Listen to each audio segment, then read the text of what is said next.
பொண்ணு கிடைச்சா கட்டுறதுக்கு தாலி ரெடியாக வச்சுருக்கேன் ஆட்டோவிலேயே. எங்கள் அம்மா பார்த்துக்கணுன்னு எனக்கு ரொம்ப ஆசை இருக்குது.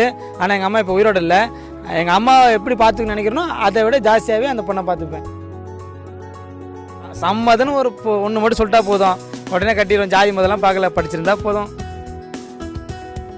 பொதுவாக உங்களுக்கு சொல்கிறது என்னென்னா, சொந்தக்காரங்க வந்து யாராக இருந்தாலும் எப்பா இடத்த வாங்கப்பா, வீடை கட்டுப்பா, செட்டில் ஆகிட்டு கல்யாணம் பண்ண பண்ணுறாங்க.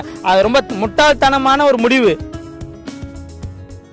நிறைய பேர் அப்படிதான் இருக்காங்க. வீடு இடத்த வாங்கிட்டு வீடு கட்டிட்டு பொண்ணு தேடி இன்னும் தேடிட்டு இருக்காங்க. 50 வயசு தேடிட்டு இருக்காங்க. அவங்க சம்பாரிச்சு எதுக்கு சம்பாரிச்சோம், எதுக்கு இந்த வீடு கட்டணும்னு தெரியாம முடிச்சிட்டு இருக்காங்க. மனைவி குழந்தைங்க தான். நீ கல்யாணம் பண்ணிட்டாலே நீ செட்டில் ஆன மாதிரி தான் தலைவரே. இது எப்படி எனக்கு தோணுச்சுன்னா, நிறைய பேர் சென்னையில் வந்து ஆட்டோ வந்து நக்கடை விளம்பரம் பண்ணுறாங்க, ஜவுளி கடை விளம்பரம் பண்ணுறாங்க. சரி, நம்ம வந்து நானும் ஜோடி ஆப்பில் பணம் கட்டி பார்த்துட்டேன், தமிழ் மேட்ரிமோனியில் பணம் கட்டி பார்த்துட்டேன். பொண்ணுங்க ஃபோட்டோ அனுப்புகிறாங்க, ஆனால் எனக்கு பிடிச்சிருக்கு, ஆனால் அவங்களுக்கு பிடிக்கலன்னு சொல்கிறாங்க. ரெண்டாவது நிறைய புரோக்கர்லாம் பணம் கட்டியிருக்கு. எல்லோரும் பணம் தான் கேட்குறாங்க, ஆனால் யாரும் பொண்ணு கல்யாணம் பண்ணி தர மாதிரி ஐடி தெரியல. என் அண்ணனுக்கு 37 வயசாவது கல்யாணம் ஆகலை, எனக்கு 32வது. எங்கே நம்ம கல்யாணம் ஆக போயிடுமோ அப்படின்னு பயத்தில் சரி நம்ம ஆட்டோவில் வந்து ஒரு விளம்பரம் பண்ணுவோன்னு சொல்லி ஆட்டோவில் இந்த மாதிரி பண்ணியிருக்கேன். எக்ஸசைஸ் பண்ணுறேன், உடம்பு ஓரளவுக்கு சும்மா வச்சுக்கிறேன், எந்த கெட்ட பழக்கம் இல்லை. ஆச்சாரி வேலை செய்கிறேன், கார்பெண்டரு.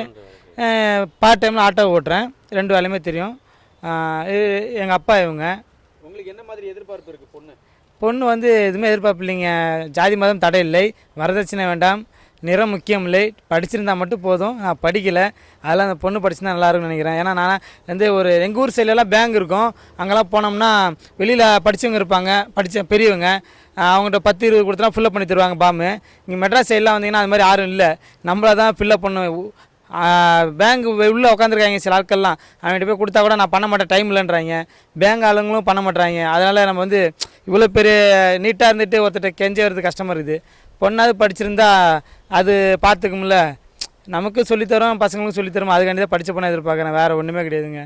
ஓகே, உங்களுக்கு சொந்த ஊரில் என்ன மாதிரி நிலப்பொருளெல்லாம் எழுதிருக்கீங்க? ஆட்டோ உங்களுக்கு எழுதிருக்கீங்க, கையில் தாலி வச்சுருக்கீங்க, அதை பற்றி ஊரில் வந்து ஒரு ஏக்கர் நிலம் இருக்குது, சொந்த வீடு இருக்குது, ஃப்ளாட்டில் இருக்குது, சென்னையில் கூட இடம் வாங்கி வச்சுருக்கேன். ஆட்சி வேலை செய்கிறேன். ரெண்டாவது பொண்ணு கிடைச்சா கட்டுறதுக்கு தாலி ரெடியாக வச்சுருக்கேன் ஆட்டோவிலேயே. சம்மதன்னு ஒரு ஒன்று மட்டும் சொல்லிட்டா போதும், உடனே கட்டிடுவோம். ஜாதி முதலாம் பார்க்கல, படிச்சிருந்தா போதும், கலரெல்லாம் கூட எதிர்பார்க்கல. பொண்ணு எந்த மாதிரி பார்த்துப்பீங்க லைஃப்பில்? எங்கள் அம்மா பார்த்துக்கணுன்னு எனக்கு ரொம்ப ஆசை இருக்குது. ஆனால் எங்கள் அம்மா இப்போ உயிரோடு இல்லை. எங்கள் அம்மாவை எப்படி பார்த்துக்கணும்னு நினைக்கிறனோ அதை விட ஜாஸ்தியாகவே அந்த பொண்ணை பார்த்துப்பேன்.